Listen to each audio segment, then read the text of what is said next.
Hopefully my face doesn't disturb you too much. Hello there guys, welcome to What Goes Into Our Food, which is a project that I've started on the industrial food system.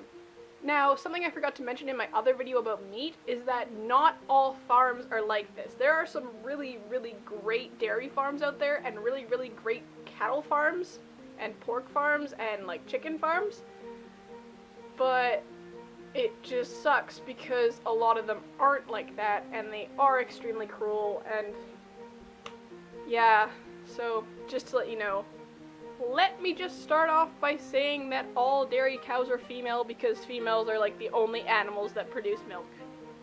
In case you didn't get that. Yeah. Okay, so let's get started on dairy.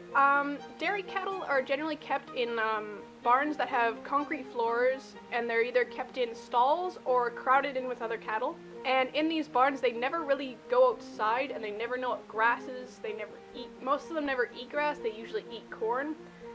And they never see sunlight. I mean, they might, like if their barn has windows, but probably not. Also, cows are hooked up to milking machines several times a day, and this can cause like sores and lots of infections in their teats, which produce the milk. So all of your dairy products could have like blood and pus in them from these cows. Dairy cattle are kept pregnant pretty much the entirety of their lives, so they're constantly producing milk, and this causes them extreme discomfort and some medical issues as well as reproduction issues and lots of other crap. And speaking of calves, several hours after birth, calves are taken away from their mothers, and if they're male, they are shipped off to veal barns where they will spend 6 months or so of their lives, maybe not even that, chained to a post on a concrete floor, eating diets that are unnutritional for them, consisting of corn, and then they're killed, and then you eat veal steaks. However, if they're female, they are raised in little barn thingies, like little calf hut with little fences, and then they produce milk and are kept pregnant from the moment they are able to for the rest of their lives, until they're killed when they can no longer produce milk.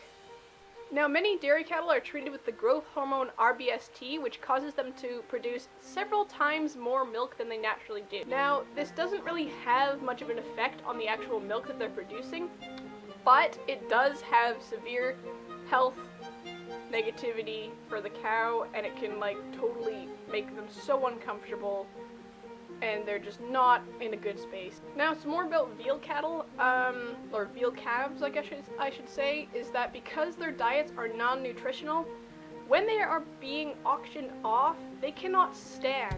They cannot stand at all because they haven't had the proper nutrients, they haven't had any or little, very little exercise.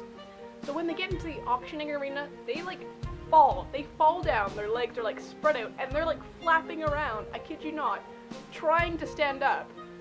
All the while being jabbed with like cattle prods from like people who were like, oh, they need to move to make them look cool. Let's jab them with these high voltage thingies that we could kill someone with. That's all for today, guys. Hopefully that was educational. Let me know any information or stuff down in the comments. Hopefully you enjoyed it. Yeah, I guess I'll see you next time.